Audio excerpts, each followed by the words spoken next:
Hello दोस्तों, स्वागत है आपका हमारे online platform VK Edu change the way of learning पर। दोस्तों कहते हैं कि कोई भी लक्ष्य इंसान से बड़ा नहीं होता और हारा वही जो लड़ा नहीं होता। जी हाँ दोस्तों, आपका आज के इस सेशन में बहुत बहुत स्वागत है। दोस्तों आशा करते हैं आप सभी दोस्तों को बहुत अच्छी तरीके से तैयारी चल रही होगी। दोस्तों आज के इस सेशन में हम आपको एकदम विशेष एनालिसिस के साथ में एसएससी जीडी के प्रैक्टिस सेट के माध्यम से कुछ प्रीवियस ईयर सिलेक्टेड क्वेश्चन को हम इसी में जो है इंक्लूड करके लेकर आपके सामने आएंगे। तो आप सभी दोस्त आज के इस सेशन में लास्ट तक बने रहेंगे और अपने उन सभी दोस्तों को शेयर करेंगे जिनका एसएससी जीडी का एग्ज़ाम है। दोस्तों जैसा कि आपको पता है आपका एग्ज़ाम 10 जनवरी से 14 फरवरी के मध्य में होना है। तो दोस्तों इसकी बेस्ट तैयारी करने के लिए हम आपके लिए प्रतिदिन एक प्रैक्टिस सेट 8 बजे और 9 बजे लेकर आते हैं। हिंदी और जीके जीएस का प्रैक्टिस सेट आपको चालू कराया जाता है, जिसके माध्यम से दोस्तों आप अपने एग्ज़ाम में बेस्ट स्कोर करके आने वाले हैं। तो चलिए दोस्तों बिना किसी देरी के आज के इस सेशन में आगे की ओर बढ़ते हैं और इसका सही आंसर जो है आपको कमेंट सेक्शन में छाप देना है। यहाँ पर दोस्तों पहला प्रश्न क्या है, संविधान सभा द्वारा अंगीकृत उद्देश्य प्रस्ताव निम्न में से किसका अधिकार है। तो दोस्तों उद्देश्य प्रस्ताव निम्नलिखित में से किसका जो है आधार है, कमेंट सेक्शन में छाप देंगे। मौलिक अधिकार का, नीति निदेशक तत्व का, या फिर दोस्तों मौलिक कर्तव्य का, या फिर दोस्तों प्रस्तावना का। सही आंसर क्या होगा? जितने सारे दोस्त जुड़े हुए हैं सभी दोस्त एक बार आज के सेशन को लाइक शेयर और साथ ही साथ में दोस्तों अगर अभी तक आपने हमारे चैनल को सब्सक्राइब नहीं किया है तो इसे सब्सक्राइब जरूर करेंगे। तो यहाँ पर दोस्तों आपसे पूछा जा रहा है संविधान सभा को अंगीकृत उद्देश्य प्रस्ताव निम्नलिखित में से किसका अधिकार है, किसका आधार है। तो दोस्तों उद्देश्य प्रस्ताव प्रस्तावना का आधार है। किसका आधार है? प्रस्तावना का आधार है। तो ऑप्शन डी आपका एकदम करेक्ट आंसर है। सभी दोस्त ध्यान रखेंगे, ऑप्शन डी आपका एकदम करेक्ट आंसर है। तो भारतीय संविधान सभा में उद्देश्य प्रस्ताव सबसे पहले दोस्तों किसके द्वारा प्रस्तुत किया गया था? तो उद्देश्य प्रस्ताव दोस्तों किसके द्वारा प्रस्तुत किया गया? तो जवाहरलाल नेहरू के द्वारा दोस्तों उद्देश्य प्रस्ताव जो है प्रस्तुत किया गया था। और दोस्तों इसे क्या प्रस्ताव को प्रस्तावना का आधार माना गया, प्रस्तावना का आधार माना गया। और दोस्तों प्रस्तावना को क्या कहा गया? प्रस्तावना को दोस्तों संविधान की आत्मा कहा गया। संविधान की आत्मा किसे कहा गया? कमेंट सेक्शन में छाप देंगे। तो सभी दोस्त ध्यान रखेंगे, संविधान की आत्मा दोस्तों प्रस्तावना को कहा गया। किसे कहा गया? संविधान की आत्मा दोस्तों प्रस्तावना को कहा गया। अगर दोस्तों आपसे पूछा जाता है भारत में संविधान की प्रस्तावना किस देश से लिया गया है, या दोस्तों किस देश के संविधान का स्रोत है, तो दोस्तों भारत का जो संविधान प्रस्तावना है या दोस्तों यूएसए यानी कि संयुक्त राज्य अमेरिका से दोस्तों जो है इसे लिया गया है। इसे आप सभी दोस्त ध्यान रखेंगे। चलिए दोस्तों इसी में हम लोग देखने वाले हैं अगर हमारा इसका एकदम करेक्ट आंसर है प्रस्तावना। अगर दोस्तों आपसे बात की जाएगी मौलिक अधिकार की तो एक बार कमेंट सेक्शन में छाप देंगे मौलिक अधिकार किस देश के स्रोत से लिया गया, किस देश के स्रोत से लिया गया है, सभी दोस्त बताएंगे। मौलिक अधिकार दोस्तों, मौलिक अधिकार किस देश के स्रोत से लिया गया है? तो दोस्तों यह भी दोस्तों संयुक्त राज्य अमेरिका से लिया गया है। मौलिक अधिकार की अगर बात की जाएगी तो सभी दोस्त ध्यान रखेंगे मौलिक अधिकार भाग 3 में आते हैं। किस भाग में आते हैं? भाग 3 में दोस्तों क्या आते हैं? मौलिक अधिकार। अगर इनके आर्टिकल की बात की जाएगी तो सभी दोस्त ध्यान रखेंगे भाग 3 में अनुच्छेद 12 से 15 तक ध्यान रखेंगे। अनुच्छेद 12 से दोस्तों 35 तक, सॉरी दोस्तों 12 से 35 तक आपके क्या हैं? मौलिक अधिकार हैं। सभी दोस्त ध्यान रखेंगे। अगला दोस्तों अगर आपसे कहा जाता है नीति निदेशक तत्व तो एक बार सभी दोस्त बताएंगे नीति निदेशक तत्व। तो नीति निदेशक तत्व आपके दोस्तों अगर आपसे पूछा जाता है किस देश के संविधान से लिया गया तो ये सबसे ज़्यादा एसएससी के द्वारा पूछा जाता है। तो नीति निदेशक तत्व दोस्तों किस देश के संविधान से लिया गया है? तो यह दोस्तों आयरलैंड से लिया गया। कहाँ से लिया गया? आयरलैंड से दोस्तों नीति निदेशक तत्व के सिद्धांत को लिया गया। साथ ही साथ में अगर और पूछा जाए कि और क्या लिया गया है तो सभी दोस्त ध्यान रखेंगे राष्ट्रपति का निर्वाचन भी दोस्तों कहां से लिया गया है? तो राष्ट्रपति के निर्वाचन की जो प्रक्रिया है यह भी दोस्तों आयरलैंड से ली गई है। नीति निदेशक सिद्धांत भी। अगला नीति निदेशक तत्व की अगर बात की जाएगी तो यह संविधान के किस भाग में आता है? तो सभी दोस्त ध्यान रखेंगे संविधान के भाग 4 में क्या आता है? तो संविधान के भाग 4 2000 में नीति निर्देशक सिद्धांत आते हैं। इसमें दोस्तों आर्टिकल कहाँ से कहाँ तक है, तो आर्टिकल दोस्तों 36 से, ध्यान रखेंगे, आर्टिकल 36 से 51 तक आपके क्या हैं, मौलिक कर्तव्य हैं, सॉरी नीति निर्देशक तत्व हैं, नीति निर्देशक तत्व है। अगर दोस्तों आपसे पूछा जाता है फंडामेंटल ड्यूटी, तो इसका स्रोत क्या है, तो मैंने आपको दोस्तों बताया था अगर आप ड्यूटी नहीं करेंगे तो आपके घर वाले आपसे क्या हो जाएंगे, रूस जाएंगे, यानी कि गुस्सा हो जाएंगे। तो भैया ड्यूटी तो आपको करना ही पड़ेगा। तो मौलिक कर्तव्य दोस्तों, मौलिक कर्तव्य, तो कर्तव्य दोस्तों अगर बात की जाएगी, मौलिक कर्तव्य किस देश के संविधान से लिए गए हैं, तो ये दोस्तों रूस से लिए गए। मौलिक कर्तव्य किस संविधान के किस भाग में आते हैं, तो ये दोस्तों भाग 4 में आते हैं। अगर दोस्तों मौलिक कर्तव्य की बात की जाएगी तो मौलिक कर्तव्य दोस्तों इसे किस संविधान संशोधन के द्वारा भाग 4 में जोड़ा गया, और ये इसका आर्टिकल कौन सा होता है, आर्टिकल 51A में है दोस्तों, मौलिक अधिकार आर्टिकल 51A। और दोस्तों इसे किस संविधान संशोधन के द्वारा जोड़ा गया, तो 42वें संविधान संशोधन के द्वारा दोस्तों नीति निर्देशक तत्व या भाग 4 में दोस्तों मौलिक कर्तव्यों को जोड़ा गया था 1976 में। तो आशा करते हैं आपको दोस्तों सभी इंपॉर्टेंट क्वेश्चन के बारे में पता चल गया होगा। तो एक बार वाकई में अगर आप अच्छे से कुछ सीख पा रहे हैं तो एक बार लाइक तथा शेयर जरूर करेंगे उन सभी दोस्तों तक जिनका एसएससी जीडी का एग्जाम है। चलिए अगले प्रश्न की ओर आगे बढ़ेंगे। अगला प्रश्न है, निम्नलिखित में से किस वाद्य यंत्र के साथ पंडित रविशंकर का नाम जुड़ा है, सरोद, वीणा, सितार या फिर दोस्तों प्रस्तावना। तो इसका सही आंसर क्या होगा, कमेंट सेक्शन में छाप देंगे। तो अगर बात की जाएगी पंडित रविशंकर की दोस्तों, तो पंडित रविशंकर एक सितार वादक थे। ऑप्शन सी आपका एकदम करेक्ट आंसर है दोस्तों। पंडित रविशंकर की अगर बात की जाएगी तो पंडित रविशंकर दोस्तों पंडित जी के नाम से दोस्तों पूरे विश्व भर में दोस्तों गायन और सितार वादन के लिए प्रसिद्ध थे। अगला दोस्तों अगर बात की जाएगी पंडित रविशंकर की, तो दोस्तों इन्हें 1999 में भारत रत्न से सम्मानित किया गया था। सभी दोस्त ध्यान रखेंगे 1999 में दोस्तों इन्हें किस से सम्मानित किया गया, भारत रत्न से 1999 में सम्मानित किया गया। अगला दोस्तों इन्हें दोस्तों 2009 में दोस्तों पद्म विभूषण सम्मान दिया गया। पद्म विभूषण सम्मान से इन्हें कब सम्मानित किया गया, तो सभी दोस्त ध्यान रखेंगे 2009 में पद्म विभूषण सम्मान से सम्मानित किया गया। और साथ ही साथ में दोस्तों इन्हें 3 बार ग्रैमी अवार्ड से नवाजा गया। ठीक है, ग्रैमी अवार्ड से 3 बार नवाजा गया। सभी दोस्त ध्यान रखेंगे पंडित रविशंकर। ग्रैमी अवार्ड दोस्तों कई बार आपसे पूछा गया किससे संबंधित है, तो सभी दोस्त ध्यान रखेंगे ग्रैमी अवार्ड संगीत जगत से संबंधित पुरस्कार है। संगीत जगत में दोस्तों उत्कृष्ट प्रदर्शन करने वाले व्यक्ति को दोस्तों ग्रैमी अवार्ड दिया जाता है। तो ग्रैमी अवार्ड किस क्षेत्र से संबंधित है, संगीत जगत से संबंधित है ग्रैमी अवार्ड। तो चलिए दोस्तों अगले प्रश्न की ओर आगे बढ़ेंगे। करो या मरो नारा किसने दिया है, कमेंट सेक्शन में छाप देंगे। सुभाष चंद्र बोस, जवाहरलाल नेहरू, लाला लाजपत राय या फिर दोस्तों महात्मा गांधी। तो दोस्तों इसका एकदम करेक्ट आंसर क्या होगा, कमेंट सेक्शन में छाप देंगे जितने सारे दोस्त जुड़े हुए हैं। करो या मरो नारा किसके द्वारा दिया गया, तो दोस्तों करो या मरो नारा महात्मा गांधी जी ने दोस्तों दिया था। महात्मा गांधी जी ने करो या मरो नारा दोस्तों 1942 के बॉम्बे अधिवेशन में दिया था। कब दिया था, 1942 के बॉम्बे अधिवेशन में इन्होंने यह नारा दिया था। बॉम्बे अधिवेशन में करो या मरो का नारा दिया था। सुभाष चंद्र बोस ने दोस्तों कौन सा नारा दिया था, तुम मुझे खून दो मैं तुम्हें आज़ादी दूंगा। जवाहरलाल नेहरू जय जवान जय किसान। लाला लाजपत राय ने दोस्तों कौन सा नारा दिया था, एक बार कमेंट सेक्शन में छाप देंगे। बहुत ही एकदम शानदार नारा दिया था, सभी दोस्त बताएंगे लाला लाजपत राय के द्वारा कौन सा नारा दिया गया, एक बार कमेंट सेक्शन में छाप देंगे सभी दोस्त। अगला जो प्रश्न है उसकी तरफ आगे बढ़ेंगे दोस्तों। भारतीय संविधान के किस अनुसूची में राजभाषा का वर्णन किया गया है, कमेंट सेक्शन में छाप देंगे। भारतीय संविधान के किस अनुसूची में राजभाषा का वर्णन किया गया है, सभी दोस्त कमेंट सेक्शन में छाप देंगे।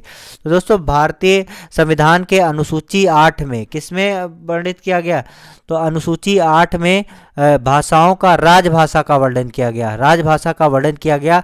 अगर आपसे पूछा जाता है अनुसूची 8 में कितनी राजभाषाएं हैं, कमेंट सेक्शन में छाप देंगे।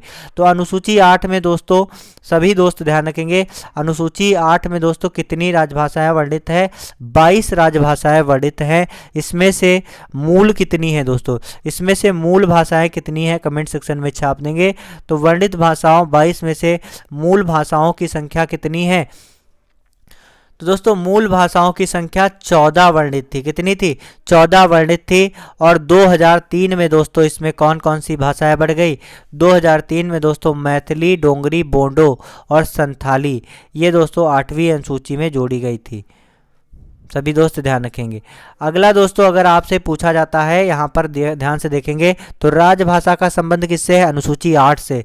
अगर दोस्तों आपसे पूछा जाता है 5वीं अनुसूची का संबंध किससे है, तो 5वीं अनुसूची का संबंध सभी दोस्त ध्यान रखेंगे अनुसूचित क्षेत्र और अनुसूचित जनजाति के प्रशासन से। सभी दोस्त ध्यान रखेंगे अनुसूचित क्षेत्र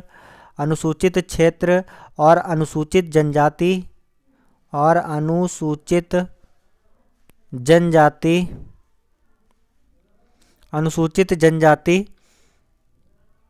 के प्रशासन से, अनुसूचित जनजाति के प्रशासन से इसका संबंध है। सभी दोस्त ध्यान रखेंगे। अगर बात की जाएगी अनुसूची 6 का संबंध किससे है, तो 6ठी अनुसूची का संबंध दोस्तों किससे है, सभी दोस्त ध्यान रखेंगे 6ठी अनुसूची का संबंध जनजातीय क्षेत्रों के प्रशासन से है। सभी दोस्त ध्यान रखेंगे किससे है, जनजातीय क्षेत्रों के प्रशासन से किसका संबंधित है, जनजातीय क्षेत्रों के प्रशासन से। सभी दोस्त ध्यान रखेंगे किसका संबंध है, अनुसूची 6 का। और जनजातीय क्षेत्र कौन कौन से हैं, असम, मेघालय, त्रिपुरा और मिजोरम। अगर बात की जाएगी अनुच्छेद 7 का, तो अनुच्छेद 7 का संबंध किससे है, तो राज्यों के बीच शक्तियों के बंटवारे से है। सभी दोस्त ध्यान रखेंगे राज्यों के मध्य शक्तियों के बंटवारे का संबंध किससे है, तो सभी दोस्त ध्यान रखेंगे राज्यों के मध्य शक्तियों के बंटवारे से किसका संबंध है, अनुसूची 7 का। अगला जो प्रश्न है उसकी तरफ आगे बढ़ेंगे। जी हाँ दोस्तों सभी दोस्त देखेंगे सौरमंडल का जन्मदाता किसे कहा जाता है, कमेंट सेक्शन में छाप देंगे जितने सारे दोस्त जुड़े हुए हैं। एक बार सभी दोस्त लाइक शेयर जरूर करेंगे अपने उन सभी दोस्तों तक दोस्तों जिनका एसएससी जीडी का एग्जाम है, जिससे सभी दोस्तों की बेस्ट तैयारी हो सके। तो बताएंगे सौरमंडल का जन्मदाता निम्न में से कौन है। आपके ऑप्शन है पृथ्वी, शुक्र, शनि या फिर सूर्य। पृथ्वी, शुक्र, शनि या फिर सूर्य। सही आंसर क्या होगा, सभी दोस्त कमेंट सेक्शन में छाप देंगे। तो दोस्तों अगर बात की जाएगी आपसे कि यहाँ पर आपका प्रश्न है कि सौरमंडल का जन्मदाता किसे कहा जाता है, तो दोस्तों सौरमंडल का जन्मदाता किसे कहा जाता है, सूर्य को दोस्तों सौरमंडल का जन्मदाता कहा जाता है। सभी दोस्त ध्यान रखेंगे सौरमंडल का जन्मदाता सूर्य को माना जाता है, क्योंकि दोस्तों सौरमंडल का निकाय द्रव्य का लगभग 99% दोस्तों द्रव्य किसमें निहित है, 99.99% जो द्रव्य है वो दोस्तों सूर्य में निहित है। सूर्य की बात की जाएगी तो सूर्य दोस्तों क्या है, सूर्य दोस्तों एक तारा है जिसका परिक्रमण दोस्तों कितने वर्ष में पूरा होता है, तो दोस्तों सूर्य एक तारा है जिसका परिक्रमण काल कितना है दोस्तों, जिसका परिक्रमण काल लगभग दोस्तों 25 करोड़ वर्ष है। कितना है, 25 करोड़ वर्ष है। सभी दोस्त ध्यान रखेंगे जिसे दोस्तों 25 करोड़ वर्ष को क्या कहा गया है, ब्रह्मांड वर्ष। क्या कहा गया है, ब्रह्मांड वर्ष कहा गया है। सभी दोस्त ध्यान रखेंगे। और सूर्य दोस्तों अपने अक्ष पर किस दिशा में घूमता है, तो दोस्तों सभी दोस्त ध्यान रखेंगे सूर्य अपने अक्ष पर दोस्तों पूर्व से पश्चिम की तरफ घूमता। किसकी तरफ घूमता, पूर्व से पश्चिम की तरफ सूर्य घूमता है। सभी दोस्त ध्यान रखेंगे। और पृथ्वी हमेशा दोस्तों पश्चिम से पूर्व की ओर घूमती है। और सूर्य की दोस्तों ऊर्जा किससे बनती है, सभी दोस्त ध्यान रखेंगे सूर्य के ऊर्जा का स्रोत क्या है, तो दोस्तों सूर्य के ऊर्जा का स्रोत है नाभिकीय संलयन। क्या है, नाभिकीय संलयन। इसे भी ध्यान रखेंगे, बहुत बार एग्जाम में पूछा जा चुका है। सूर्य में दोस्तों ऊर्जा किसके द्वारा बनती है, नाभिकीय संलयन के द्वारा बनती है। यहाँ पर दोस्तों कुछ ग्रहों के नाम दिए हैं, इनको भी हम लोग साथ ही साथ में दोस्तों देखते हैं और दोस्तों इनका सोपड़ा साफ करते हैं आप सभी दोस्तों के साथ में। दोस्तों पृथ्वी की अगर बात की जाएगी तो एक बार कमेंट सेक्शन में छाप देंगे पृथ्वी के बारे में आप क्या जानते हैं।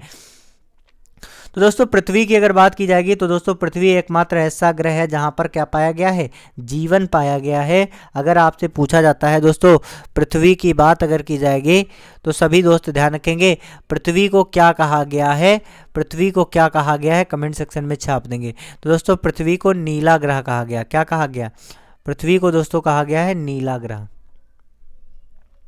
नीला ग्रह किसे कहा गया है, पृथ्वी को कहा गया है, सभी दोस्त ध्यान रखेंगे। शुक्र की अगर बात की जाएगी सभी दोस्त ध्यान रखेंगे, शुक्र जो है पृथ्वी के सबसे निकट ग्रह कौन सा है, पृथ्वी के सबसे निकट कौन सा है, सभी दोस्त ध्यान रखेंगे। पृथ्वी के सबसे निकट कौन सा ग्रह है, तो सभी दोस्त ध्यान रखेंगे पृथ्वी के सबसे निकट शुक्र है। शुक्र की अगर बात की जाएगी तो शुक्र दोस्तों सबसे ज़्यादा चमकीला, सबसे चमकीला ग्रह कौन सा है, तो सभी दोस्त ध्यान रखेंगे सबसे चमकीला है शुक्र। अगर दोस्तों आपसे पूछा जाता है पृथ्वी की बहन किसे कहते हैं, तो पृथ्वी की भगनी, पृथ्वी की भगनी किसे कहते हैं, सभी दोस्त ध्यान रखेंगे पृथ्वी की भगनी सूर्य को कहते हैं, सॉरी शुक्र को कहते हैं। साथ ही साथ में दोस्तों अगर शुक्र की बात की जाएगी तो दोस्तों क्या कहते हैं, सभी दोस्त कमेंट सेक्शन में छाप देंगे। भोर का तारा तथा सांझ का तारा किस ग्रह को कहते हैं, शुक्र को ही कहते हैं, सभी दोस्त ध्यान रखेंगे। शनि की अगर बात की जाएगी तो शनि की बात की जाएगी सभी दोस्त बताएंगे, तो इसे दोस्तों भोर का तारा तथा सांझ का तारा भी शुक्र को कहा जाता है। शनि की अगर बात की जाएगी दोस्तों तो शनि आपका कहाँ पर इसकी स्थिति है कमेंट सेक्शन में छाप देंगे। शनि की स्थिति किन दो ग्रहों के बीच में है, तो दोस्तों शनि की स्थिति बृहस्पति और अरुण के मध्य में है। किसके मध्य में, बृहस्पति और अरुण के मध्य में कौन ग्रह है, तो बृहस्पति और अरुण के मध्य में दोस्तों शनि ग्रह है, सभी दोस्त ध्यान रखेंगे। चलिए दोस्तों अगले प्रश्न की ओर आगे बढ़ेंगे दोस्तों, जो कि अति महत्वपूर्ण है। अगला प्रश्न है 8 मार्च को किस दिवस के रूप में मनाते हैं, कमेंट सेक्शन में छाप देंगे। दोस्तों 8 मार्च को किस दिवस के रूप में मनाया जाता है, जितने सारे दोस्त जुड़े हैं एक बार सभी लाइक शेयर और साथ ही साथ में सब्सक्राइब जरूर करेंगे। दोस्तों फटाफट से कमेंट सेक्शन में छाप देंगे 8 मार्च को, दोस्तों 8 मार्च को किस दिवस के रूप में मनाया जाता है, सभी दोस्त बताएंगे। 8 मार्च को किस दिवस के रूप में मनाया जाता है, तो दोस्तों 8 मार्च की यहाँ पर बात की जा रही है विश्व पर्यावरण दिवस, अंतर्राष्ट्रीय महिला दिवस, विश्व विरासत दिवस या फिर दोस्तों युवा दिवस। सही आंसर क्या होगा कमेंट सेक्शन में छाप देंगे। तो दोस्तों 8 मार्च को दोस्तों विश्व अंतर्राष्ट्रीय महिला दिवस के रूप में मनाया जाता है, सभी दोस्त ध्यान रखेंगे। अंतर्राष्ट्रीय महिला दिवस महिलाओं के सम्मान प्रशंसा तथा दोस्तों प्यार को प्रकट करने के लिए, महिलाओं को आर्थिक राजनीतिक उपलब्धियों को उपलब्ध कराने के लिए अंतर्राष्ट्रीय महिला दिवस मनाया जाता है। विश्व पर्यावरण दिवस कब मनाया जाता है, 5 जून को मनाया जाता है, सभी दोस्त ध्यान रखेंगे। अगला जो प्रश्न है उसकी तरफ आगे बढ़ेंगे। अंतरिक्ष में जाने वाली पहली भारतीय अमेरिकी महिला कौन है बताएंगे। बछेंद्री पाल, हरबंस कौर, ज्योतिर्मयी या फिर दोस्तों डॉक्टर कल्पना चावला। तो दोस्तों अंतरिक्ष में जाने वाली पहली भारतीय अमेरिकी महिला कौन है, तो इसका एकदम करेक्ट आंसर है दोस्तों doctor Kalpana Chawla. Doctor Kalpana Chawla, option D आपका एकदम करेक्ट आंसर है। ये एक भारतीय अमेरिकी अंतरिक्ष यात्री थी और साथ ही साथ में अंतरिक्ष में जाने वाली दुनिया की पहली महिला थी, दुनिया की पहली भारतीय अमेरिकी मूल की महिला थी, सभी दोस्त ध्यान रखेंगे। 1997 में दोस्तों यह शटल मिशन की विशेषज्ञ थी और 2003 में दोस्तों ये जो है एक अंतरिक्ष यान की दुर्घटना में इनकी मृत्यु हो गई थी। अगला जो प्रश्न है उसकी तरफ आगे बढ़ेंगे। दोस्तों पुष्प के किस निम्नलिखित में से किस भाग के द्वारा प्रकाश का संश्लेषण किया जा सकता है, कमेंट सेक्शन में छाप देंगे।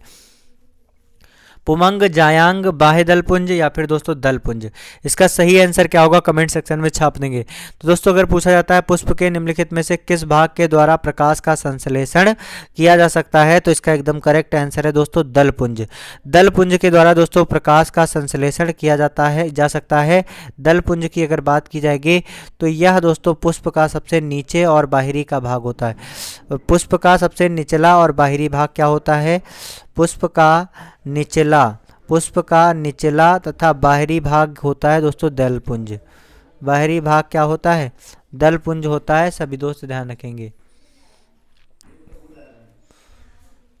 अगला जो प्रश्न है उसकी तरफ आगे बढ़ेंगे दोस्तों। निम्नलिखित में से वृक्ष से निकाली गई औषधि मलेरिया से छुटकारा पाया जा सकता है। तो दोस्तों किस वृक्ष की किस औषधि के द्वारा मलेरिया से छुटकारा पाया जा सकता है, कमेंट सेक्शन में छाप देंगे। बेलाडोना, सिनकोना, ओक या फिर दोस्तों नीम, कमेंट सेक्शन में छाप देंगे। तो दोस्तों मलेरिया के उपचार के लिए दोस्तों एक वृक्ष था जिसका नाम है दोस्तों सिनकोना। क्या नाम है? सिनकोना वृक्ष की छाल से दोस्तों मलेरिया रोग से छुटकारा पाया जा सकता है, क्योंकि सिनकोना वृक्ष की छाल से दोस्तों कौन सी दवा बनती है? इसकी छाल से दोस्तों एक दवा बनती है जिसका नाम है कुनैन।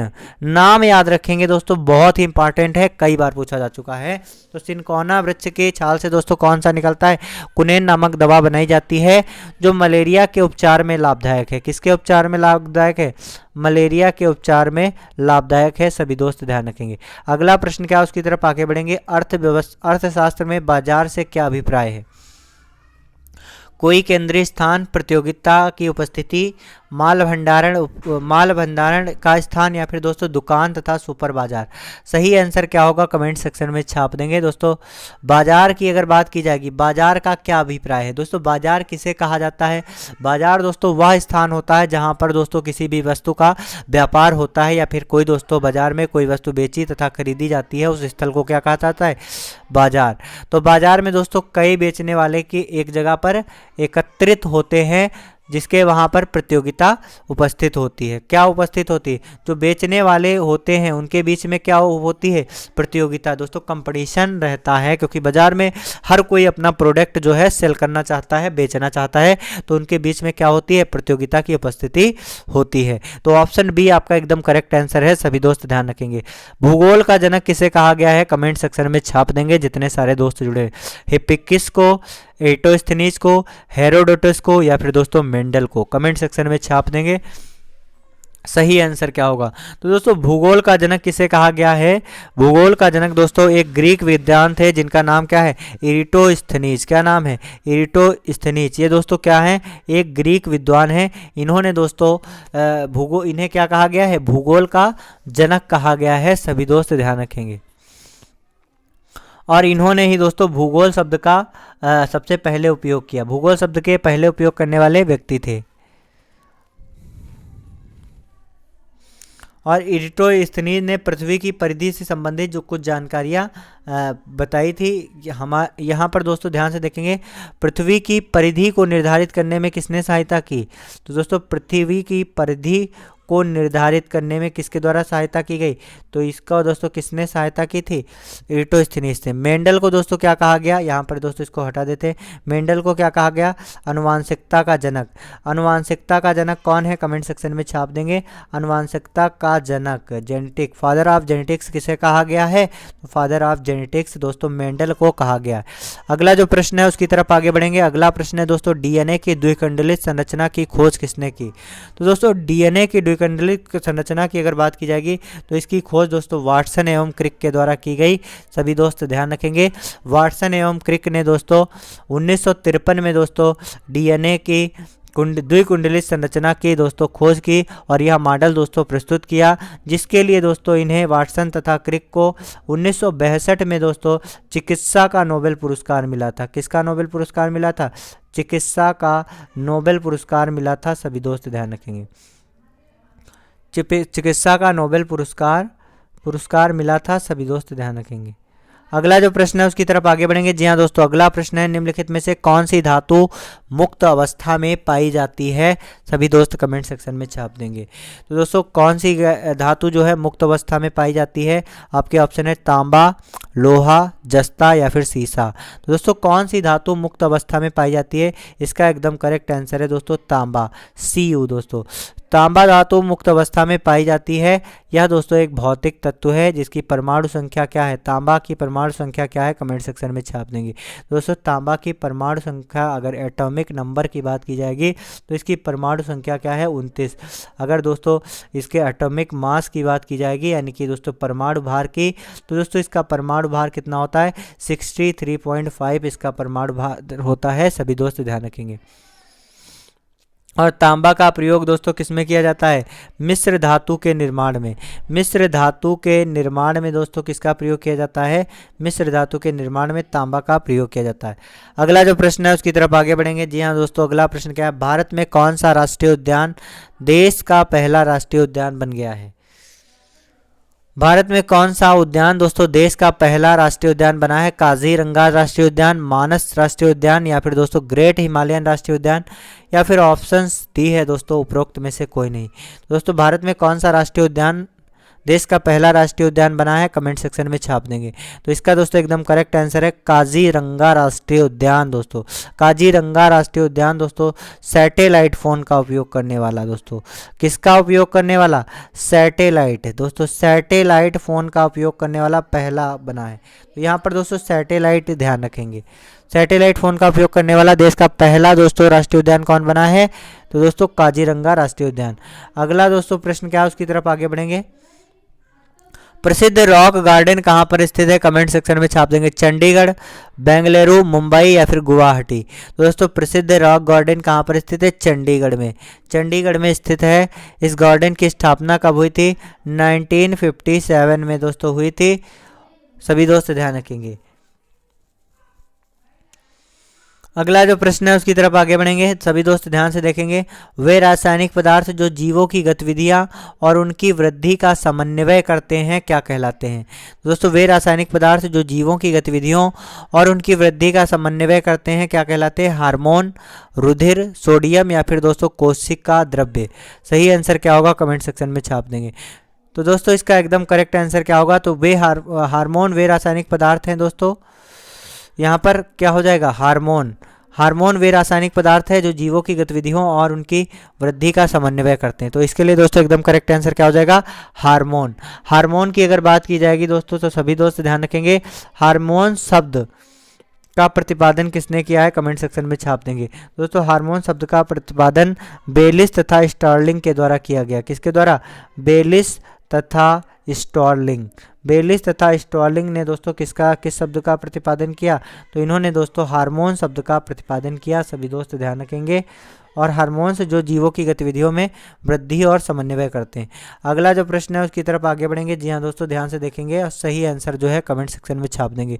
भारत के अटॉर्नी ऑफ जनरल, ध्यान से देखेंगे, भारत के अटॉर्नी ऑफ जनरल के पद को भरने के लिए निर्वाचन का आयोग निम्नलिखित में से कौन करता है? भारत का उपराष्ट्रपति, भारत का राष्ट्रपति, या फिर दोस्तों भारत का न्यायमूर्ति, या फिर ऑप्शन डी है दोस्तों भारत का अटॉर्नी जनरल। तो दोस्तों भारत के अटॉर्नी ऑफ जनरल के पद को भरने के लिए दोस्तों कौन निर्वाचन का आयोजन कौन करता है? कमेंट सेक्शन में छाप देंगे। जितने सारे दोस्त जुड़े हुए हैं एक बार सभी दोस्त आज के सेशन को लाइक शेयर जरूर करेंगे और अपने उन सभी दोस्तों तक शेयर करेंगे जिनका दोस्तों एग्जाम है। तो दोस्तों भारत के अटॉर्नी ऑफ जनरल पद को भरने के लिए निर्वाचन का आयोग किसके द्वारा किया जाता है? तो निर्वाचन का आयोजन जो है भारत का निर्वाचन आयोग करता है। कौन करता है? इसके निर्वाचन का जो आयोजन है किसके द्वारा किया जाता है? भारत का निर्वाचन आयोग करता है। अगला जो प्रश्न है उसकी तरफ आगे बढ़ेंगे। जी हाँ दोस्तों ध्यान से देखेंगे। अगला प्रश्न है भारत की अर्थव्यवस्था में उदारीकरण का अग्रदूत किसे कहा गया है, क्या फिर कहा जाता है? डॉक्टर मनमोहन सिंह, पी चिदम्बरम, अमर्त्य सेन, या फिर दोस्तों रघुराम राजन। दोस्तों भारतीय अर्थव्यवस्था में उदारीकरण का अग्रदूत किसे कहा गया है? Doctor Manmohan Singh. Option A आपका एकदम करेक्ट आंसर है। सभी दोस्त ध्यान रखेंगे। डॉक्टर मनमोहन सिंह दोस्तों ये पूर्व प्रधानमंत्री और पूर्व वित्त मंत्री रह चुके हैं। इन्हें उदारीकरण का अग्रदूत कहा गया है। अगला जो प्रश्न है उसकी तरफ आगे बढ़ेंगे दोस्तों, जो कि बहुत ही महत्वपूर्ण प्रश्न है। सभी दोस्त ध्यान से देखेंगे और इसका सही आंसर जो है कमेंट सेक्शन में छाप देंगे। कलिंग पुरस्कार कौन देता है? बताएंगे कमेंट सेक्शन में। कलिंग पुरस्कार कौन देता है? यूनेस्को, उड़ीसा सरकार, बीजू पटनायक प्रतिष्ठान, या फिर दोस्तों CSRI। तो दोस्तों कलिंग पुरस्कार किसके द्वारा दिया जाता है? तो दोस्तों कलिंग पुरस्कार सबसे पहले किसके लिए मिलता है? तो कलिंग पुरस्कार दोस्तों विज्ञान के क्षेत्र में विज्ञान के क्षेत्र में दिया जाता है, विज्ञान के संचार क्षेत्र में यह पुरस्कार दिया जाता है। और किसके द्वारा दिया जाता है? यूनेस्को के द्वारा दिया जाता है। सभी दोस्त ध्यान रखेंगे, किसके द्वारा दिया जाता है? यूनेस्को के द्वारा यह पुरस्कार दिया जाता है। अगला जो प्रश्न है उसकी तरफ आगे बढ़ेंगे दोस्तों। अगला प्रश्न जो कि बहुत ही महत्वपूर्ण प्रश्न है दोस्तों, निम्नलिखित में से वह कौन है जिसे भारतीय ना होने पर भी भारत रत्न से सम्मानित किया गया है? तो निम्नलिखित में से वह कौन है जिन्हें भारतीय ना होने पर भी भारत रत्न का सम्मान प्राप्त है? ऑप्शन ए है दोस्तों मदर टेरेसा, ऑप्शन बी है दोस्तों शेख मुजीबुर रहमान, अगला दोस्तों ऑप्शन सी है नेल्सन मंडेला, ऑप्शन डी है दोस्तों लॉर्ड माउंटबेटन। तो दोस्तों कौन ऐसा दोस्तों प्रथम भारतीय है दोस्तों जिसे भारतीय ना होने पर भी दोस्तों भारत रत्न से सम्मानित किया गया? तो इसका एकदम करेक्ट आंसर दोस्तों क्या है? कमेंट सेक्शन में छाप देंगे, नेल्सन मंडेला। दोस्तों नेल्सन मंडेला की बात की जाएगी, या कहाँ का व्यक्ति था? दक्षिण अफ्रीका का। दक्षिण अफ्रीका के नेल्सन मंडेला जो दोस्तों पूर्व क्या थे? पूर्व राष्ट्रपति थे, ध्यान रखेंगे पूर्व राष्ट्रपति थे। इन्हें दोस्तों भारत रत्न सम्मान से नवाजा गया, सम्मानित किया गया 1990 में। कब सम्मानित किया गया? 1990 में किया गया। सभी दोस्त ध्यान रखेंगे। तो चलिए दोस्तों आज का हमारा सेशन बस यहीं तक था। आप सभी दोस्त आज के इस सेशन में दोस्तों लास्ट तक बने रहे, उसके लिए दोस्तों तहे दिल से धन्यवाद। इसी तरीके से दोस्तों आप हमारे साथ में जुड़े रहेंगे और बहुत अच्छे तरीके से अपने एग्ज़ाम की तैयारी करेंगे। दोस्तों कहते हैं कि अगर मंजिल है पहाड़ तो हम भी मांझी हैं, अगर मंजिल है पहाड़ तो हम भी मांझी हैं, जब तक तोड़ेंगे नहीं तब तक छोड़ने वाले हम है भी नहीं। दोस्तों कहते हैं कि रख हौसला वो मंजर भी आएगा, प्यासे के पास चलकर समंदर भी आएगा, थक कर ना बैठ तू ए मंजिल के मुसाफिर, मंजिल भी मिलेगी और मिलने का मज़ा भी आएगा। थैंक यू सो मच दोस्तों।